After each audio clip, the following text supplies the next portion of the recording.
जय हिंद साथियों, स्वागत है सबका फिर से एक नई वीडियो में।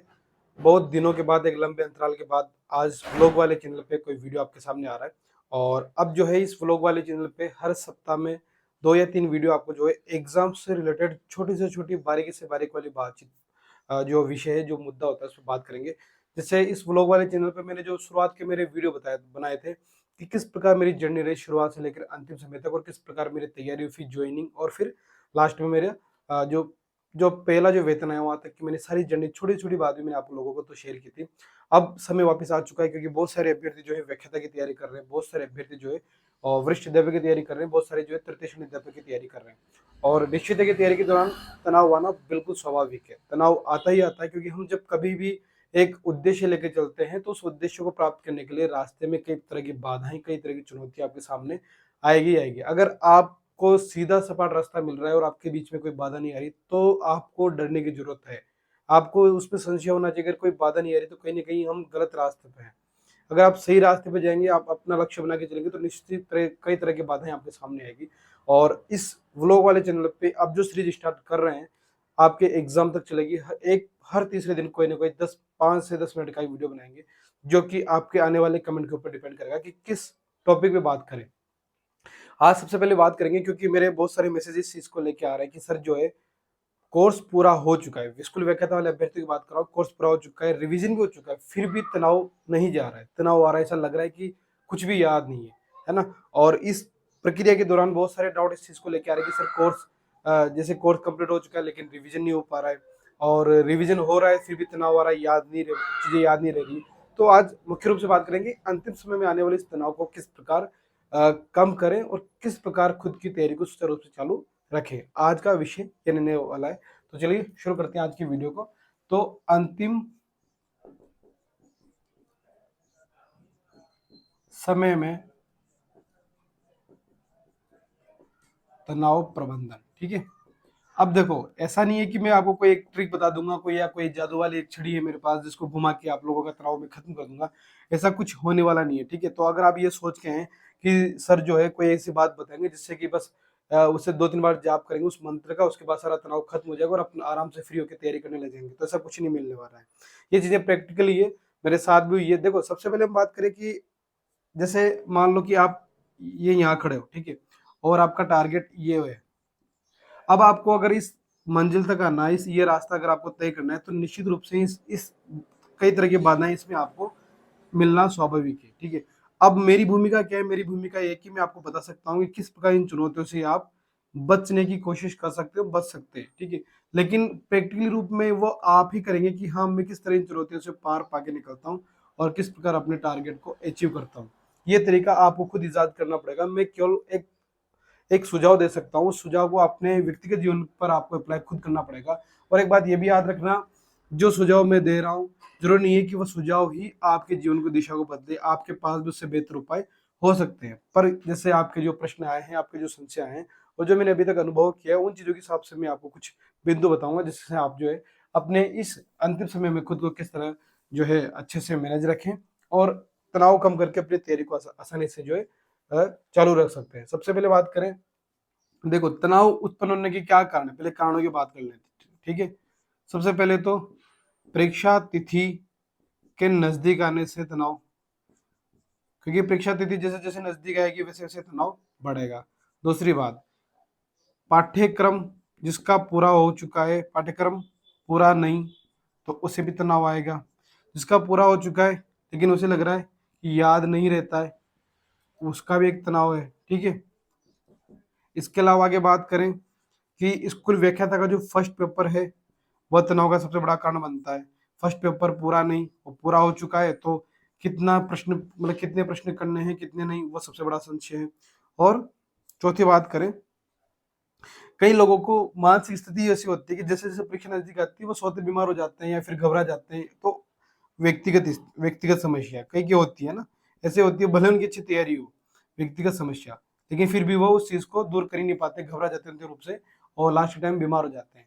तो सबसे पहले बात करें कि मुख्य रूप से ये कारण बनते हैं, फिर कहीं ना कहीं इनके ही इर्द गिर्द घूमने वाले दूसरे कारण होते हैं, लेकिन मुख्य रूप से ये कारण मैंने भी फेस किए हैं और मुझे लगता है कि मेरे आसपास जो दोस्त हैं, जो जो भी आज चयनित थे उन्होंने भी ये फेस किया बातचीत करते वक्त। स्कूल व्याख्याता वालों की बात कर रहे हैं।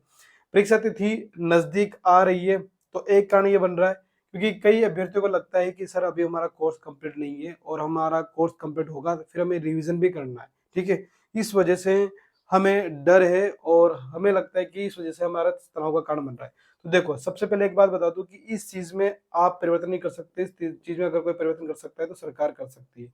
तो जो चीज आपके हाथ में, आपको वह काम करना है, ठीक है। वह काम नहीं करना है जो आपके हाथ में नहीं है। तो आप क्या कर सकते हैं, आपको जो है जितना भी अभी आपको समय मिल रहा है, जैसे मान लो आपका 8 घंटे सोने का टाइम हो, 7 घंटे सोते हो, उसे कम करें और चीजों में अपना टाइम कम करें। और लास्ट का टाइम चल रहा है तो 16 से 17 घंटे अपनी तैयारी को चालू रखें। 16 से 17 घंटे पढ़ने की कोशिश करें। देखो, जितना जल्दी आपका कोर्स पूरा होगा, जैसे मान लो अभी आपके पास पूरा अप्रैल है, मई है और फिर जून में एग्जाम है, तो आप अगर अप्रैल 10 मई तक भी अगर आप अपना कोर्स कंप्लीट कर लेते हैं पूरी तरह, फर्स्ट और सेकंड पेपर को, तो ये मान के चले कि लगभग 1 महीना और 20 दिन आपको और मिलेंगे जो अच्छे रिवीजन के लिए सफिशिएंट होते हैं, ठीक है। अच्छी तरीके से रिवीजन कर सकते हैं, टेस्ट दे सकते हैं, उनका दौरान कर सकते हैं, ये अच्छा समय होता है, ठीक है। तो आप क्या कर सकते हैं कि अभी जो है आपके पढ़ने का जो रूटीन है उसमें थोड़ा बहुत बदलाव करें। अगर आप जॉब कर रहे हैं तो मुझे लगता है कि लास्ट का टाइम चला है तो आपको जॉब छोड़ देनी चाहिए। अगर आप जैसे फैमिली है, महिला है, तो घर परिवार भी देखना पड़ता है, तो कोशिश करें कि आप अपने परिवार को कन्विंस करें कि थोड़ा बहुत अब आप देख लें, लास्ट के 2-3 महीने हैं तो मुझे थोड़ा एक्स्ट्रा पढ़ना पड़ेगा। तो थोड़ी बहुत हेल्प आपके फैमिली वालों से कहें, आपकी सास है, आपकी माँ है, आपके पति हैं, उनसे कहें। तो एक इसका ये उपाय है, ठीक है। बात करें पाठ्यक्रम पूरा नहीं है और पाठ्यक्रम पूरा हो चुका है तो याद नहीं रहता है। देखो, पाठ्यक्रम पूरा नहीं है तो उसका मैंने बता दिया कि अप्रैल तक आपको अपना पाठ्यक्रम पूरा कंप्लीट कर लेना चाहिए, किसी भी तरह टाइम बढ़ाओ, किस तरह भी करो, ठीक है। और एक चीज, जैसे मान लो अगर आपको लगता है कि सर मैं अप्रैल तक कंप्लीट नहीं कर पाऊंगे, नहीं कर पाऊंगा, तो ये एक बात याद रखिए कि जैसे मान लो आपके 10 टॉपिक है, ठीक है, 10 टॉपिक है। अब आपको लगता है कि सर 10 टॉपिक में से 8 टॉपिक ही मुझे समझ में आते हैं, 8 टॉपिक ज्यादा इंपॉर्टेंट है, 2 टॉपिक नहीं आ रहे, तो उन 2 टॉपिकों को अब आपको छोड़ देना चाहिए, क्योंकि उनको पढ़ने से आपका एक तो समय बर्बाद होगा और आप उनका रिवीजन भी करेंगे तब भी आप पढ़ेंगे, समय जाएगा, लेकिन उसका कोई फायदा आपको एग्जाम में मिलने वाला नहीं है। तो 8 ही टॉपिक हो गए, तो 8 टॉपिक के हिसाब से फिर आपको समय थोड़ा ज्यादा मिल जाएगा, तो आपका वो 8 टॉपिक तो अच्छे से तैयार हो जाएंगे। देखो, मैंने कई बार कहा हुआ है, ठीक है, 100% सिलेबस पढ़ने से पूरा का पूरा पाठ्यक्रम तैयार करने से लक्ष्य नहीं होता है। आप 8%, 10% पाठ्यक्रम छोड़ सकते हैं, लेकिन जो 90% पढ़ा है ना, उस पर इतनी अच्छी पकड़ होनी चाहिए कि फिर उसमें से कहाँ से भी प्रश्न आए, ठीक है, उसमें से कहीं भी प्रश्न बाहर नहीं जाना चाहिए, गलत होना नहीं चाहिए आपका, ये तैयारी होनी चाहिए। याद नहीं रहता है तो ये एक मनोवैज्ञानिक स्थिति है आपकी खुद के मन की, क्योंकि जब आप बहुत कुछ पढ़ चुके होते हैं, फिर जैसे जैसे आपके मन में प्रेशर आता है तो कहीं ना कहीं फिर आपको लगता है कि मैं भूल रहा हूँ। जैसे मान लीजिए आप जैसे रात को पढ़ रहे हैं या अपनी गली में घूम रहे हैं, कहीं जा रहे हैं, अचानक से आपको एक डर सा स्थिति, डर डर बनता है, किसी भी चीज को भयानक स्थिति बन जाती है, तो आपको आपका शरीर क्या करेगा, इसी जल्दबाजी में कोई ना कोई ऐसी प्रतिक्रिया करेगा जिससे कि आप उससे बच सके। लेकिन उस जल्दबाजी के चक्कर में गलती होना स्वाभाविक, कुछ ना कुछ गलतियां हो ही जाती है, मतलब आपको पता है कि रास्ता ये है लेकिन आप दूसरे रास्ते में चले जाएंगे, है ना, होता ही है। तो ये कहीं ना कहीं परीक्षा का भय है, इसलिए इस वजह से आपको लग रहा है कि याद नहीं रहता है। तो आपको क्या करना है, आपको ये देखना है कि मेरे पास अभी 2 महीने बचे हैं या 2.5 महीने मेरे पास बचे हैं, तो इन 2.5 महीनों का मुझे सदुपयोग करना है।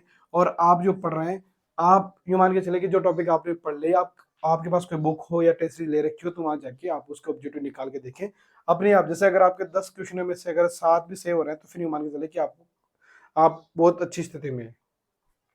इसके अलावा बात करें कि फर्स्ट पेपर पूरा नहीं है, तो फर्स्ट पेपर में देखो, मेरी रणनीति मैंने बता रखी है कि मैंने 4 सब्जेक्ट बिल्कुल छोड़ दिए थे। साइंस की बात कर लेते हैं, मैथ्स, इंग्लिश, और इसके अलावा बात कर लेते हैं रीजनिंग। ये लास्ट टाइम मैंने नहीं पढ़े थे, छोड़ दिए थे, तो आप भी ऐसा कर सकते हैं, इनको छोड़ सकते हैं, लेकिन तब जब आपका अपने जो सब्जेक्ट है उस पर अच्छी पकड़ हो तब। बाकी अगर आप इसे छोड़ते हैं तो फिर कहीं ना कहीं आपके इश्यू होने की संभावना है। और अगर आपने ये पढ़ रखे हैं, आपको लगता है कि इसमें सर मैं रीजनिंग तो कर सकता हूँ या फिर मैं इंग्लिश तो कर सकती हूँ, तो आप रिविजन करें। बाकी फर्स्ट पेपर में उतना ही पढ़े जो आपके लिए इजी वे में तैयार हो जाए। बाकी आप ज्यादा से ज्यादा आप स्कोर करने की कोशिश अपने विषय में करें, ठीक है, क्योंकि बहुत सारे अभ्यर्थी फर्स्ट पेपर की रणनीति बना नहीं पाते हैं और असफल यही हो जाते हैं, क्योंकि उन्हें रणनीति बनाना नहीं आता और सब कुछ पढ़ने के चक्कर में आधा कोर्स भी कंप्लीट नहीं कर पाते हैं। तो ये है कि जो टॉपिक सरल लग रहे हैं, इजी लग रहे हैं, जिनको कर सकते हैं उनको कर लें, बाकी जो डिफिकल्ट लगते हैं उनको छोड़ सकते हैं। मतलब मैं मानता हूँ कि 75 प्रश्नों में से आप 55 से 60 प्रश्न का मैटर तैयार कर लें, बाकी जो 20 से 25 प्रश्न वाले मैटर आप छोड़ सकते हैं। बस ये है कि फिर उसकी कहीं ना कहीं पूर्ति आपको अपने विषय पर करनी पड़ेगी।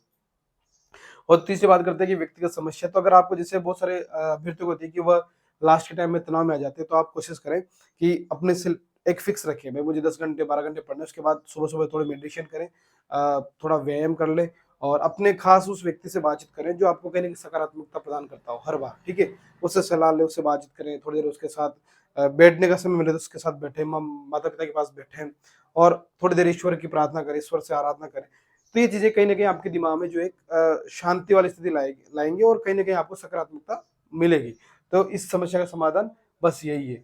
तो ये नॉर्मल चीजें हैं और इनको हम किस प्रकार उनको व्यवस्थित तरीके से इनका समाधान कर सकते हैं वो भी हमें खुद के ऊपर निर्भर करता है।